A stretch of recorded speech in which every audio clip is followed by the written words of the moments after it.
Siman Mem Gimel, which is page 143. Page 143. Siman Mem Gimel. Okay. Page 143. Siman Mem Gimel. Din Eichel is like with Teffillen, we come to the Beis HaKisei. Halachos of Teffillen with regard to toilet, lavatory, WC, bathroom, whatever you call it. Okay. Okay. We're going to do this in a funny order, just to make it clear what's going on. Okay. Let's just first read one line of the Shulchan Aruch in Sif Zayin. Let's read Sif Zayin, and then we're going to read Sif Aleph afterwards. Okay, because in Sif Zayin he qualifies everything he's going to say in Sif Aleph. So if we just turn to Sif Zayin, which is on page 145, page 145. We're just going to read Sif Zayin, and then we'll go back and read straight away Sif Aleph. Okay, Sif Zayin, Bamei Dvarim Amurim. Everything written until here, the first 6 Sifim, is all talking about the Beis HaKisei Shebesoda. It's all talking about a toilet out in the field. Aber Beis HaKisei Shebabayis lo yachnisim klal. But a toilet which is inside a house, in a building, you shouldn't go in with it, shouldn't take the tefillin at all into such a toilet, place the tefillin in a guarded place. Okay, now we're going to go back and read Sif Aleph, bearing in mind that Sif Aleph is talking about where someone's out in the Beis HaKisei Shebesoda, and the problem is he's got nowhere to put his tefillin. When he takes them off, remember they wore tefillin all day, he needs to go to the toilet, he needs to take off his tefillin, there's nowhere to put it. If he leaves it outside, it could get ruined, it could get stolen. Okay, so he has no choice other than to take his tefillin in with him into the toilet. The question is what's he allowed to do, what's he not allowed to do. So we can read Sif Aleph. We're not going to read all the Sifim because it's some of them are not so relevant. We're just going to read Sif Aleph and see the halacha. Sif Aleph. Also likones lebeis hakisei kovua lahashtin b'tefillin sheberoshoi gezei roshem hayase bohem tzorachov. The person may not go into a permanent lavatory in order to lahashtin is to urinate. Right? Number one, to urinate with tefillin on his head. When we say on his head, there's no difference if it means on his head or on his arms. We're talking on his head as opposed to holding it in his hand. Okay, it means wearing tefillin. He may not go in wearing tefillin because we're worried he's going to need to do his needs. Sorry? His needs. Further. To his needs. Right? To his needs. Right? What we can see from here, first of all, is that according to this opinion, which is the first opinion of the Shulchan Aruch, to urinate with tefillin is not a problem. The problem is just to do a number 2. Right? That's the problem with tefillin. And the reason why he may not urinate is because we're worried that he's going to come to do a number 2. It's not intrinsically a problem to urinate with tefillin on. The problem is it's going to lead to something worse, right? Which is number 2. If, however, he's holding them, then he may urinate. Okay, so if he's holding them, then it's not a problem. Let's continue. Says the Umar Hagar. Says the Umar, there's an additional problem, which is we're worried about splashes from the urination. And therefore, it's only allowed if he's urinating in a sitting position. But to urinate in a standing position is also. It's because we're worried about the splashes, which is even a problem in a temporary toilet, as we'll see, temporary lavatory, as we'll see the Shulchan Aruch will tell us soon.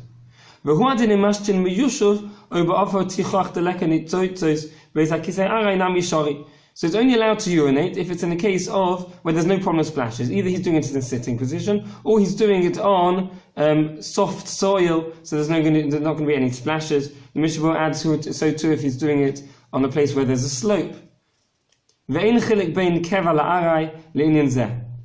אלא דבייס הכיסא קבוע מסתם עושה צוחב מיושב, ובייס הכיסא ארעי מסתם עושה מאומות הו ואין הנפנו לגדוינו. Let's carry on. ובבייס הכיסא ארעי, says the Shulchan Aruch, ובבייס הכיסא ארעי מותר להשתין בהם כשהם בראשי. In a temporary base hakisei, it means just finding a spot in the field to urinate. It's not set aside as a place for using it's not set aside as a lavatory, just doing it behind a bush or something. Then mutter lahashtem behem kshem roisha, then he may urinate when they're on his head. If, however, he's holding them, then there's a problem. As we saw in the Ramah explains to us, the problem is because of the splashes. So it may only be done, may only urinate if it's in a place where there are no splashes, meaning it's on soft soil, or it's in a place where there's a slope, or he's doing it in a sitting position where there's no problem with splashes.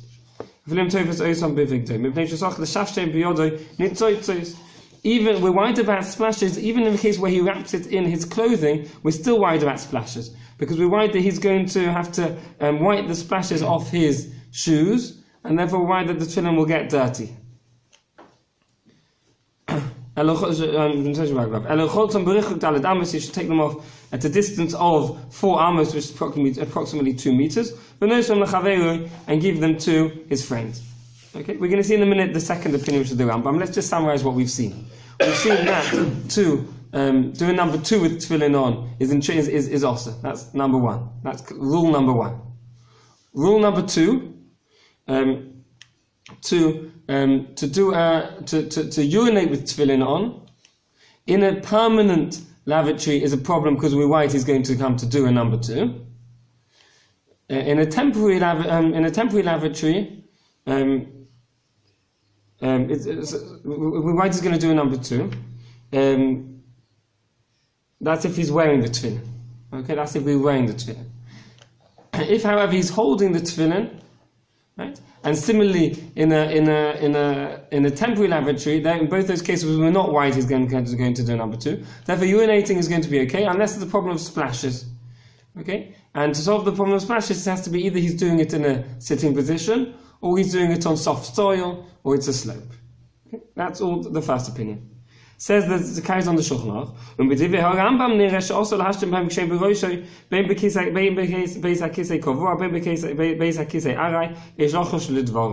The Rambam holds that one may never urinate when he's wearing the tefillin, even in a temporary beis hakisei, and one should be choshesh with his opinion. So according to the Rambam, one should never urinate when he's holding his tefillin. So the only thing that would be allowed would be to urinate while when we'd have to hold the tefillin, and as we say, be careful that it's not a situation of splashes, as we explained. When he's holding it or when he's wearing it? In the case, the Rambam is talking about wearing the tefillin. Okay. Wearing the tefillin, one may not urinate while wearing the tefillin. Even according to the Rambam, one may hold the tefillin. Right? He's got remember we're talking about basically the soda. He's got nowhere to put the tefillin. He may hold the tefillin. He may go in holding the tefillin, but he may not urinate wearing the tefillin. Right? And the Shulchan Aruch says one should act according to the Rambam. If we just read one MISHNA Berura, Sivkot on Yud Beis, Lidvorov, Sivkot on Yud Beis, Uleis HaTorah Kugun Shispatel Alidei Mitzvah B'Tzibur Yochol Elismei Chatei Rishono. Says the MISHNA Berura, in the case of need, where if he takes off the tefillin and puts them back on again, he's going to miss tefillah b'tzibur, then he's going to miss davening together with the congregation. Then he can rely on the first opinion. He has to, however, be very careful that he doesn't come to pass wind. As we mentioned, passing wind is also strictly prohibited with tefillin on. However, preferably he should remove the shel rosh. And also the shaliat, he should take the windings of his hand. Okay, so with regards to urinating, okay, preferably one should not urinate at all with tefillin on. In the case where he's going to miss tefillah b'tzibur, then it's on any other time of great need. He is allowed to do it only if it's a beis hakisei arai, it's a temporary beis hakisei, and he should preferably remove the shel rosh and untie the krichos from his hand. Okay? Now we're going to jump. Let's move over to Seif Zayin. Those are the basics of these halachos of urinating with tefillin on. We now have a look at Seif Zayin in the Shulchan Aruch. Ba'amed v'amamurim bebeis hakisei shebesoda. Avo bebeis hakisei shebebayis ulo yachnisem klal kim sheyochol la'anichem b'mokim hamishtamer. All this is talking about a beis hakisei out in the field. But in a beis hakisei in the house, he should not take them in at all, seeing as he can place them in a protected place. Let's see the The MISHNA Berura says he can't take him in except if it's in a protected case. seeing as he can place them in a protected place outside the lavatory, therefore he shouldn't take them in. Because we're talking the first halacha where we saw all the explanation of how and where and when he should take may take him tefillin is all talking about when he's out in the field.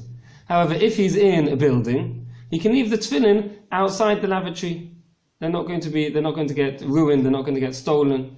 Therefore, therefore he shouldn't take them in. You should leave them outside. I was in a case when I was in a halacha-theory. Right. Excellent. And, Yeah. I didn't know what to do. I couldn't trust anybody with my bag. I hit the peg. Right. What would the case be in there? Excellent. So let's see the MISHNA Berura on this, and then we'll come to conclusion exactly what to do. I'll give another example of this. Another example of this would be in an airport, right? Someone traveling. Yeah. Right? Well, same thing. Okay. Let's see the MISHNA Berura. Sivkot Kaf Dalet. Klal. So the Shulchan Aruch said if he's in a building in a basic case, he shouldn't take them in at all. On this says the MISHNA Berura Sivkot Kaf Dalet. So in the MISHNA Berura here about 8 lines from the bottom. Klal. Mashma da'afilu bekis lo yachrisem. It sounds from the Shulchan Aruch that even if it's inside a pouch, you shouldn't take them in. V'ayim b'machzis hashekel, machzis hashekel writes, shekosa, de'im heim bekison, if they're inside their pouch, v'noisnon bekis hatofa b'mambus, so de'osu kis eino kelyon, v'av'kli kli mutter. The machzis hashekel allows if it's inside a kli b'soich kli. It's inside the double covering. Right, the double covering. We learned the halachos of double coverings. A double covering means that one covering is not set aside for the tefillin. Okay, so if you have your tefillin inside the way we keep them regularly, which is inside it has a plastic around it, right? The plastic is set aside for the talis as well. It's not miyuchot for the tefillin. So you have a double covering. So you could take them in. If you have a bag, it's even better. Right? If you're inside, generally in the case where you're traveling in a tachana merkazit, you're in an airport, you have a bag even, you have a handbag. So definitely if you're taking it inside the bag, inside the lavatory, there's definitely no problem. Right? It's in a double covering, right? You can take it in no problem. Okay, so if you're in a place where you can leave it outside where it's guarded, one should definitely, preferably leave it outside and not take it in at all. In a case where one's traveling, one's in an airport, one's in a bus station, right, there's nowhere to leave it, then one should take it in with a double covering, right? Which basically means they're already covered, they're already inside a pouch. What one has to do is just put it inside another plastic bag, take them in. That's absolutely fine, no problem. Okay, so that's the solution. Okay. Let's have a look at MISHNA Berura Sivkot Kaf Hei Hamish Tamer. Ushar Sforim Uksovim Sheish Beim Shemois Im Heim Bekis Shoy Lachnisom.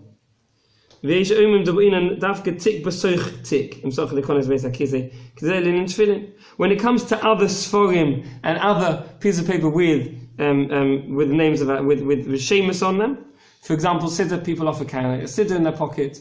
Okay, so may one go into a lavatory with such things? So says the MISHNA Berura, if they're inside his pocket, it's okay. And some say that it has to be a kiss b'soich kiss. Okay, so siddurim is more lenient than tefillin. Tefillin has to definitely be inside a double covering. However, when it comes to siddur and other holy writings, so the MISHNA Berura brings two opinions. So preferably one should also make sure they're inside the double covering. But if not, if it's only just in one covering inside the pocket, there is on who to rely. Right? Preferably it should be inside the double covering. These are things that are not written on a cloth. They're like printed paper. Even printed, yeah. We have no difference if it's printed or it's on a cloth, right? It's not chilling. Okay? Okay. So I think we've seen enough here. Okay, so tefillin, in the case one needs to take it in, one puts it in a double covering. The second one should be not set aside for the tefillin. Right? So generally, as we said, tefillin are always covered. Just put them inside a plastic bag, and one can take them into a public toilet without any problem. In the case where it's in a private place, one should avoid bringing them in at all. One should leave them outside. As the case with regards to siddurim and other things, if one keeps them in one's pocket, one should try to leave them outside or put them in as a second covering. Because the pocket is only one covering. If one goes in, we saw, however, there is an opinion that holds with regards to siddurim, one covering is good enough. Okay, let's move on now to the next simon. We have two simonim left. Simon Mem Dalet Isur Sheino b'Tefillin, the prohibition of sleeping with tefillin on. Aleph Kol Zman Shatefillin b'Roishoi Oy B'Zoya the whole time that he's wearing tefillin. Also lishon behem, who may not sleep with them. Afilu sheinas arai, even a cat nap, even a short sleep. Elem heniach aleihem sudur, unless he covers them. Two conditions: he covers them and his wife is not with him. Yoshem hem shinas arai. Third condition: then he may sleep a nap, a short nap, right? A short temporary nap. Three conditions: temporary nap, his wife is not with him, and he covers the tefillin. What should he do? He may not place his head between his knees. Right? So others say he puts his head on his arms in a way that is definitely just a temporary nap. It's just going to be just for a few minutes and then he's going to awaken. And he's sitting and he sleeps. He's not lying down properly. He's just sitting with his head on his knees.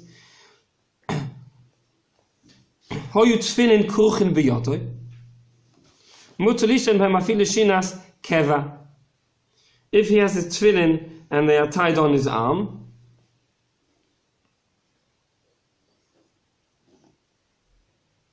we're not talking about where they're tied in the way that he's holding. We're talking about where he's holding the tefillin.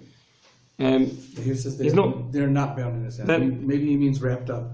Yeah, it means wrapped up. It means wrapped up because it doesn't mean he's wearing them. Because we saw in the first case where he's wearing them, he can't do a shinas keva. So we're talking about where they're wrapped up and he's holding them. Then he can sleep even a shinas keva. Then he can sleep even a proper sleep. The first case is where in the case where they're not going to fall, because he's tied them onto him, where he's not going to fall. Okay. Again, the very first case is where he's wearing the tefillin. Where he's wearing the tefillin, only a catnap is allowed. The second case is where he's holding the tefillin. He's holding them in a case where they're tied onto him, in a case where they're not going to fall. Right? They won't fall because they're tied onto him. Right? Then he may sleep a shinas keva, a permanent sleep. He's holding them, but they're not tied onto him. Also, this is the worst situation. Here he may not even sleep a catnap, because his wife is going to drop them. Okay, so he's holding them and they're not tied onto him. Even a catnap is not allowed. Hagol says the Ramah, if he's holding them inside a pouch, then we're not even worried to drop them because they're in a pouch. Dropping them in the pouch is not a problem? So we saw that dropping them in a pouch is a problem, but it's not so bad. We saw that someone drops them without a pouch has to fast. We saw, and if he doesn't fast, he has to give a significant amount of tzedakah, at least the amount of the amount of cost of the food for that day. We saw if he drops them in his pouch, then we'll just put it into tzedakah. It's just a small amount of money into tzedakah. Okay, let's have a look.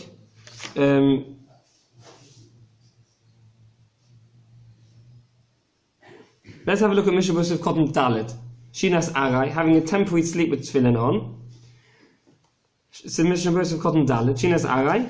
Ve'ein shir lezeh. There's no maximum amount of time he can sleep this catnap. He just has this catnap. He may wear tefillin while having a catnap. The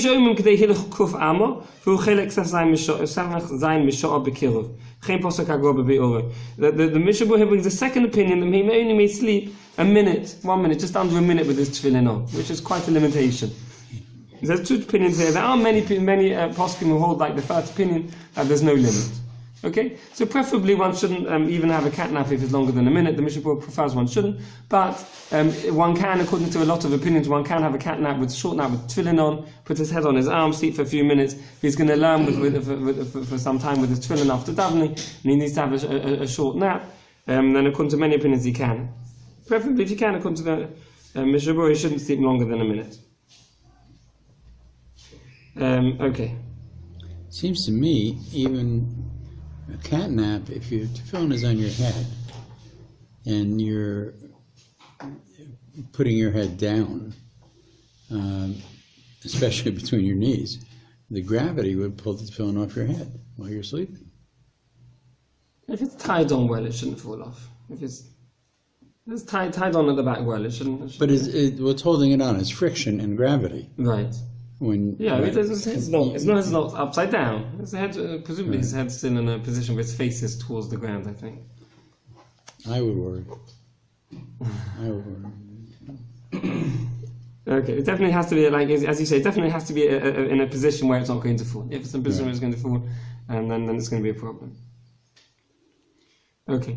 Let's see the last halachas, the last simon. That principle that you just described would say you never have to adjust your tefillin, right? Because your tefillin is on so stably that it never moves out of position. And we all know everybody's adjusts their tefillin at different times. He didn't question whether it moves out of position, the question whether it's going to fall.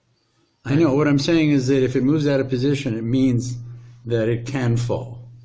Right, the friction, gravity is really playing a big role. It has to be this going to be in the case that it's not going to fall. Okay, now the halachas of tefillin in a cemetery, wearing tefillin in a cemetery or in a bathhouse. So Aleph also lichnois beveis hakvaros obesoich arba ames shel meis utfillin beroishay mishum loyeg lorosh. One may not go into a cemetery or within 4 amos, meaning approximately 2 meters of a dead body, with tefillin on his head, mishum loyeg lorosh, because it's like laughing at a poor person, scorning a poor person, because a tefillin, a dead person cannot put tefillin on anymore.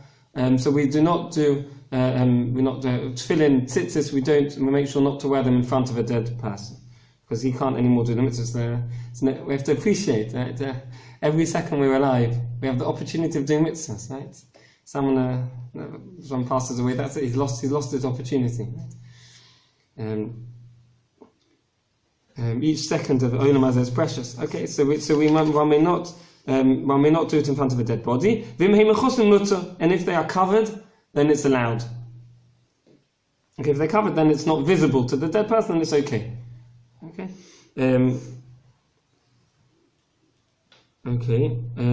It's a very complex concept. Yes. Yeah. Let's have a look at MISHNA Berura Cotton Aleph, Beveis HaKvaros. Okay. Even though this halacha is not so relevant maybe when it comes to tefillin, that's because we only wear tefillin during davening. It's more relevant in the case of tzitzis. Right? Everyone, unfortunately, we all have to go to Levias. Tzitzis hanging out, right? So we have to put the tzitzis in when one goes to a levai, one goes to a beis hakvaros. That's exactly when this applies. MISHNA Berura Cotton Aleph beis hakvaros. Va'afilu toich daled amos shel mokum hascholas hakvarim gam kin osa.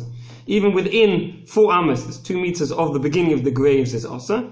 Ileka mechitza mafsekes b'neim, if there's no wall separating between them. V'hodoloi iriv b'yachad v'yomer osa leilech toich daled amos shel kever oy shel meis.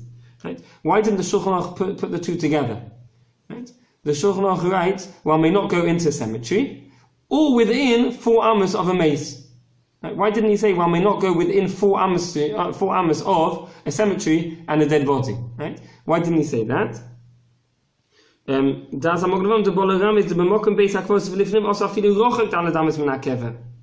The Mogravom says that one may not go into the cemetery even if one's more than 4 amos from the dead bodies, from the kvarim.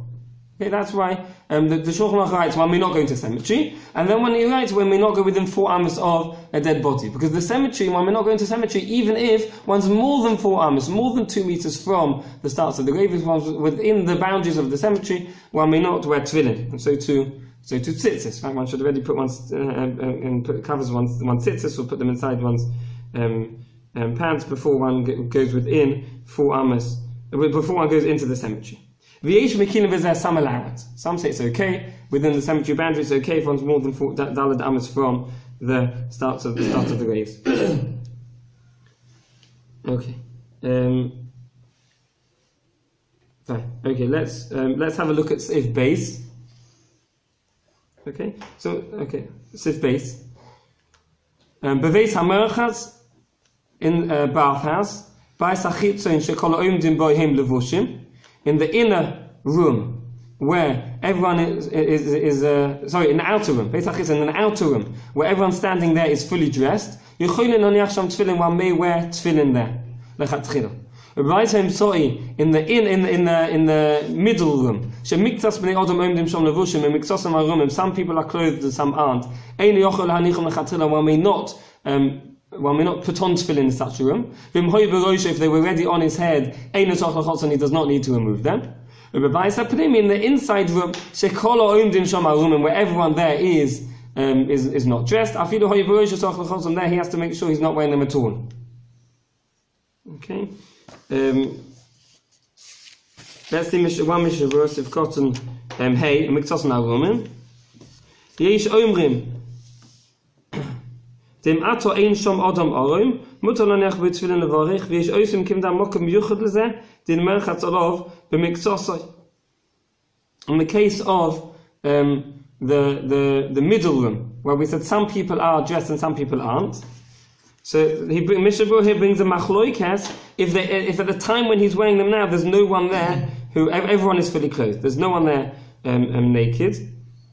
He brings a machloikas. Everyone may put on tefillin. Bebeis hatefila mashma betaz simen peidale the dinner beis ham say yeshlei.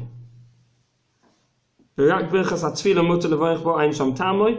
In a case in a mikvah, it's got a din of a baisem soy. So we may not put tefillin on in a mikvah, and only the burkas tefillah is mutter to make that, right?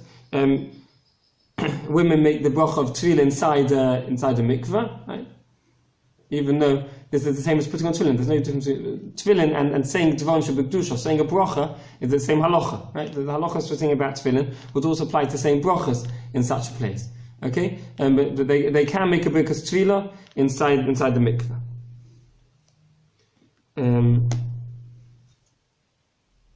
Okay. Fine. Okay, I think we've seen enough. Okay, let's stop here. Finish with tefillin.